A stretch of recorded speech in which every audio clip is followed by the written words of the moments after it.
नमस्कार दोस्तों, आपका फिर स्वागत है बेसिक इलेक्ट्रॉनिक्स के इस ट्यूटोरियल में। और जैसा कि इलेक्ट्रॉनिक कंपोनेंट की लास्ट वीडियो में मैंने आपको बहुत सारे इलेक्ट्रॉनिक कंपोनेंट्स के बारे में बताया था, जैसे कि रेजिस्टर, डायोड, ट्रांजिस्टर, मॉसफेट और ऐसे ही बहुत से अलग अलग कंपोनेंट्स के बारे में बताया था। तो बेसिकली इस वीडियो में मैं आपको और नए कंपोनेंट्स के बारे में बताने वाला हूँ, जैसे कि opto coupler, LDR, thermistor, relay, photo transistor, photo diode और फ्यूज़। और जैसे कि बहुत सारे व्यूअर्स का मेरे पास रिक्वेस्ट आया था कि मैंने उस वीडियो में आईसी और पीसीबी के बारे में नहीं बताया था, तो इस वीडियो में आईसी और पीसीबी को भी इंक्लूड कर रहा हूँ। तो सबसे पहले हम शुरुआत करते हैं थर्मिस्टर से। जैसे कि आप यहाँ पे देख सकते हैं, यह है थर्मिस्टर। तो सबसे पहले हम थर्मिस्टर का सिंबल देख लेते हैं। तो थर्मिस्टर के सिंबल को हम ऐसे बनाते हैं, या फिर हम इसे ऐसे भी बना सकते हैं। तो थर्मिस्टर बेसिकली एक वेरिएबल रेजिस्टर है जो कि टेम्परेचर पर डिपेंड करता है, यानी कि जो इसका रेजिस्टेंस है, अगर हम इसे हीट करते हैं, इसे कूल करते हैं, तो इसका रेजिस्टेंस बढ़ता घटता है, जिसको हम यूज़ करके टेम्परेचर को सेंस कर सकते हैं। और इसको बेसिकली प्रोटेक्शन वगैरह के लिए यूज़ किया जाता है। अब इसमें दो टाइप होते हैं, जैसे कि पीटीसी और एनटीसी। अब पीटीसी का मतलब है पॉजिटिव थर्मल कोफिशिएंट और एनटीसी का मतलब है नेगेटिव थर्मल कोफिशिएंट, यानी कि ये दो टाइप के होते हैं।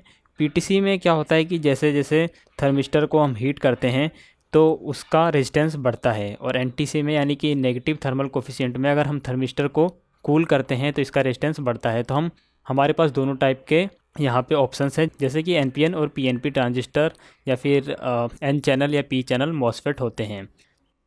तो जैसे कि यहाँ पे इसका मेन एप्लीकेशन प्रोटेक्शन के लिए यूज़ किया जाता है, जैसे कि हम इसे सर्किट बोर्ड में लगाते हैं, जिससे हम सर्किट बोर्ड के टेम्परेचर को सेंस कर सकते हैं। जैसे कि यहाँ पे आप देख सकते हैं, यह है एक बैटरी का चार्जिंग मॉड्यूल या चार्जिंग पीसीबी या प्रोटेक्शन बोर्ड, आप इसे बोल सकते हैं। तो यहाँ पे ये थर्मिस्टर लगा हुआ है, ये बीट टाइप थर्मिस्टर है। तो ये बेसिकली बैटरी के साथ लगा होता है, इसलिए ताकि अगर बैटरी ज़्यादा हीट हो जाती है, अगर हम इसे यूज़ कर रहे हैं या फिर इसे चार्ज कर रहे हैं, तो ये सर्किट उसको प्रोटेक्ट करता है और फिर बैटरी के यूसेज को बंद करता है। तो कुछ इसी टाइप के एप्लीकेशन में ये बहुत ज़्यादा यूज़ होता है। आपको ये पावर बैंक्स में भी देखने को मिल सकता है। वैसे तो ये बहुत से अलग अलग सर्किट्स में भी यूज़ होता है, ताकि हम टेम्परेचर को मॉनिटर कर सकें और उसके हिसाब से किसी डिवाइस को ओवर हीट होने से बचा सकते हैं। उसके बाद हम बात करते हैं LDR की। यहाँ पे ये है LDR। अब जो LDR है, LDR का मतलब होता है लाइट डिपेंडेंट रेजिस्टर, और जो इसका सिंबल है वो ऐसा होता है, या फिर हम LDR को ऐसे कन्वेंशनल टाइप में भी बना सकते हैं।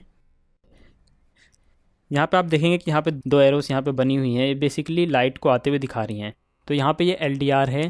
तो जो इसका फ्रंट सरफेस है, यहाँ पे अगर इस पर लाइट गिरती है, यानी इस पर लाइट फॉल होती है, तो इसका जो रेजिस्टेंस है वो घटता है, और अगर इस पर लाइट हम कम करते हैं या इसे डार्क प्लेस में ले जाते हैं तो इसका रेजिस्टेंस बढ़ता है। तो बेसिकली ये लाइट को सेंस करने के लिए यूज़ होता है। इसका सबसे इजी जो यूज़ है वो है स्ट्रीट लाइट वगैरह में। तो जैसे अगर लाइट होती है या लाइट नहीं होती, उसके हिसाब से दिन या रात में ये सर्किट को ऑन ऑफ कर सकता है। अब बेसिकली आपको ये ओल्ड कैमरास में भी देखने को मिल जाएगा, जो कि लाइट मीटर की तरह यूज़ होता था, जिसमें फिल्म कैमरास होते थे उनमें। वैसे तो अब हमारे पास ज़्यादा नई टेक्नोलॉजी है, तो हम LDR का यूज़ नहीं करते, बट स्टिल अब भी ये कैमरास में यूज़ होता है। जैसे कि आप कुछ CCTV कैमरास को देखेंगे तो उसमें LDR लगा होता है, क्योंकि उनमें IR LEDs होती हैं, और वो ये सेंस करता है कि कितनी लाइट अवेलेबल है, उसके हिसाब से IR LED को यूज़ करना है या नहीं। तो LDR का भी बहुत ज़्यादा यूज़ होता है। उसके बाद हम बात करते हैं फ़ोटो ट्रांजिस्टर और फ़ोटो डायोड की। जैसे कि यहाँ पे हमारे पास है फ़ोटो डायोड। फ़ोटो डायोड, जैसा कि हम नाम से जान सकते हैं, ये एक डायोड है जो कि लाइट पे डिपेंड करता है। फ़ोटो का मतलब होता है कि लाइट, जब इसके ऊपर लाइट फॉल होती है तो ये कुछ बहुत कम अमाउंट में इलेक्ट्रिसिटी जनरेट करता है, जिसका यूज़ करके हम लाइट को सेंस कर सकते हैं। इसका यूज़ आप बेसिकली बहुत जगह देख सकते हैं, ये रिमोट कंट्रोल में होता है, यहाँ तक कि मोबाइल फ़ोन्स में भी IR कम्युनिकेशन के लिए यूज़ होता है, जिससे हम टीवी या फिर अलग अलग कंपोनेंट या AC को कंट्रोल कर सकते हैं। और इसका सबसे बेसिक यूज़ टीवी वगैरह में आपको देखने को मिल जाएगा। अब उसके बाद हम इसका सिंबल देख लेते हैं। तो इसका सिंबल बेसिकली इस टाइप का होता है बिल्कुल डायोड जैसा, बस यहाँ पे हल्का सा अंतर होता है। डायोड में क्या होता है कि एलईडी में जब हम एरो दिखाते हैं उसमें लाइट बाहर जाते हुए दिखाते हैं, क्योंकि एलईडी लाइट को प्रोड्यूस करती है, बट इसका काम उल्टा है, ये लाइट को सेंस करता है।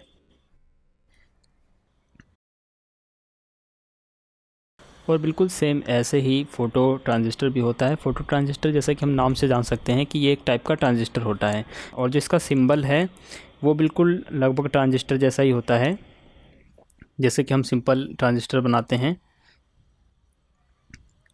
और इसमें ख़ास बात ये होती है कि हमें यहाँ पे ये एरोस दिखाना होता है और ये अंदर की तरफ आती हैं। इसका मतलब है कि ये दिखाती हैं कि इसमें लाइट अंदर की तरफ आती है।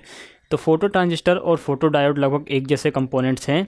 इनका जो एडवांस यूज़ है आप यहाँ पे देख सकते हैं, जैसे कि SPDIF पोर्ट या फिर ऑप्टिकल फाइबर में भी बेसिक फंडामेंटल इन्हीं चीज़ों का होता है, क्योंकि उनमें बेसिकली लाइट से हम डेटा को ट्रांसफ़र करते हैं, और ऑप्टिकल फाइबर के थ्रू भी हम कुछ इसी टाइप की टेक्नोलॉजी का यूज़ करते हैं। तो ये बिल्कुल बेसिक फॉर्म है इन टेक्नोलॉजीज़ का। और सिंपल यूज़ आप जानते ही हैं, ज़्यादातर टीवीज़ में या डीवीडीज़ में या इस टाइप के जितने भी IR कम्युनिकेशंस हैं उसमें इनका यूज़ होता है। जैसे कि ये IR रिसीवर है, इसमें ख़ास बात यह है कि एक टाइप की IC है, ये सिर्फ फ़ोटो ट्रांजिस्टर या फ़ोटो डायोड नहीं है। ये बेसिकली इसमें 5 वोल्ट और ग्राउंड को इनपुट करते हैं, तो ये कुछ हाई फ्रिक्वेंसी पे सिग्नल को आउटपुट देता है। उसके बाद हम बात करते हैं ऑप्टो कपलर की।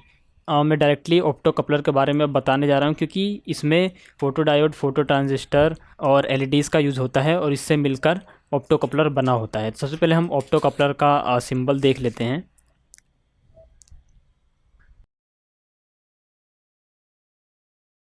तो ऑप्टो कपलर में सिंपली एक यहाँ पे डायोड लगा होता है। बेसिकली ये एक LED है, और हम LED को ऐसे दिखाते हैं जिसमें से लाइट बाहर आ रही है।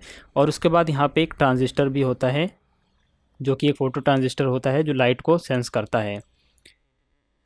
तो यहाँ पे आप इसे देख सकते हैं, क्योंकि ये फ़ोटो ट्रांजिस्टर है तो हम इसमें ऐसे लाइट को जाते हुए दिखा सकते हैं। तो ये ऑप्टो कपलर का सिंबल है।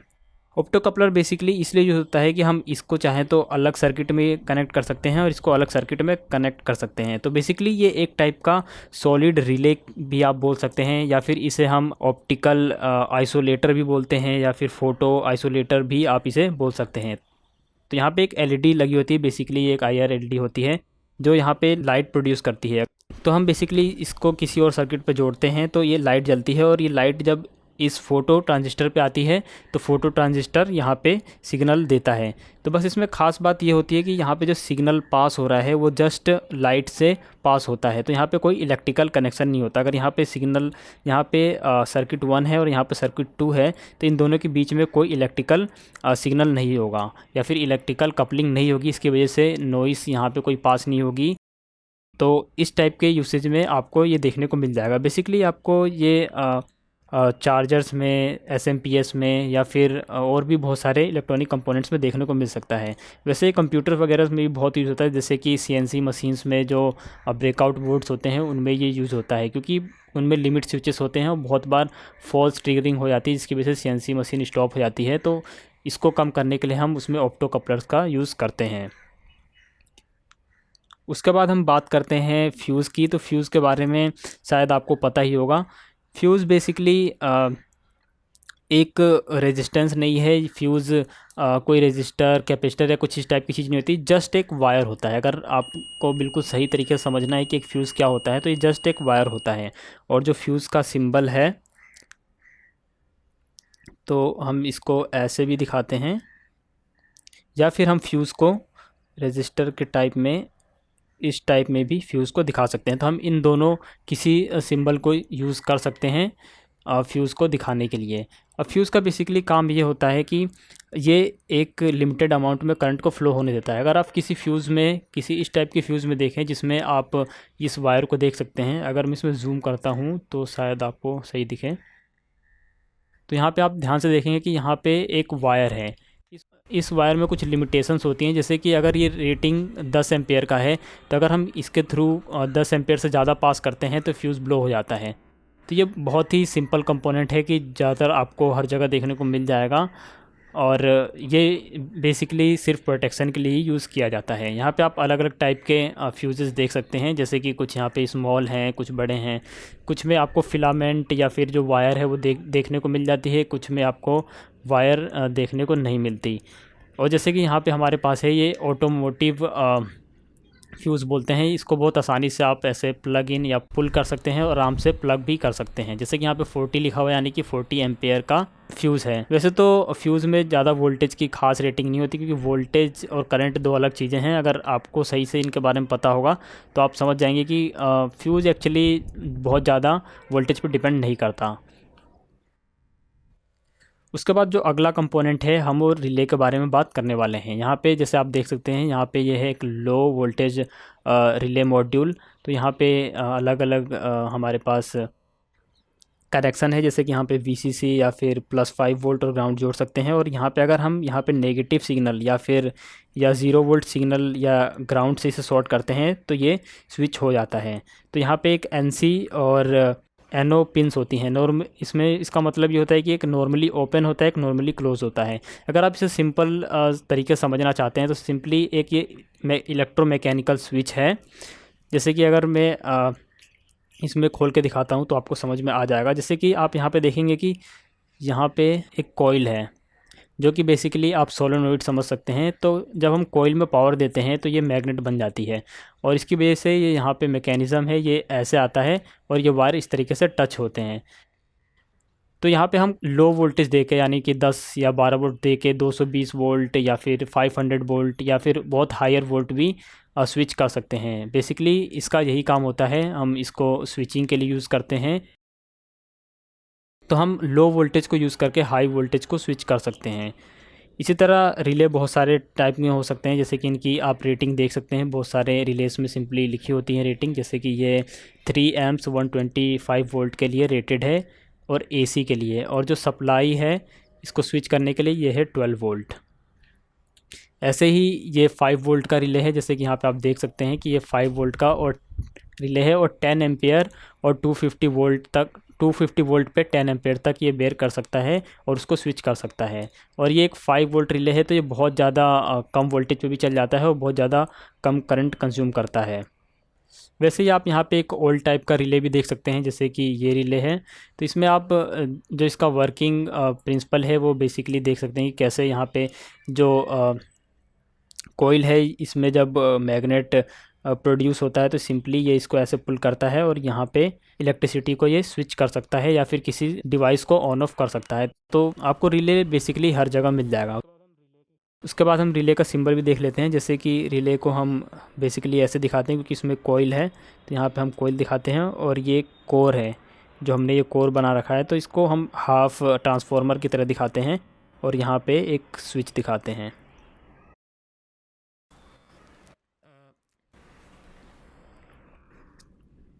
तो ये जो है रिले का सिंबल है। वैसे तो रिले बहुत टाइप के हो सकते हैं, जैसे कि रिले में अलग अलग बहुत से स्विचेस भी हो सकते हैं, जैसे कि इसमें 2 पोल वाले भी हो सकते हैं, जिसमें हम एक साथ 2 कनेक्शन को स्विच कर सकते हैं, जैसे कि सिंगल पोल, डुअल थ्रो। जैसे कि अलग अलग टाइप के बहुत सारे स्विच होते हैं, वैसे ही बहुत सारे अलग अलग टाइप के रिले भी होते हैं। तो रिले का बेसिकली काम ये है कि हम ज़्यादा हाई वोल्टेज को कम वोल्टेज से स्विच कर सकते हैं। तो बेसिकली स्विचिंग के लिए यूज़ होता है। अब उसके बाद जैसे कि ऑप्टो कपलर भी एक तरीके से रिले की तरह यूज़ हो सकता है, या फिर हम इसे एक टाइप का आइसोलेटर बोल सकते हैं, और ये भी एक टाइप का आइसोलेटर है। बस इन दोनों में डिफरेंस ये है कि ये बिल्कुल सॉलिड स्टेट डिवाइसेस में कोई मूविंग पार्ट नहीं होते, और जो सिंपल मैकेनिकल रिले है जिसमें मूविंग पार्ट्स होते हैं। उसके बाद फ्रेंड्स हम बात कर लेते हैं आईसी की और पीसीबी की, क्योंकि ज़्यादातर यूज़र्स की रिक्वेस्ट आई थी कि मैंने आईसी के बारे में नहीं बताया।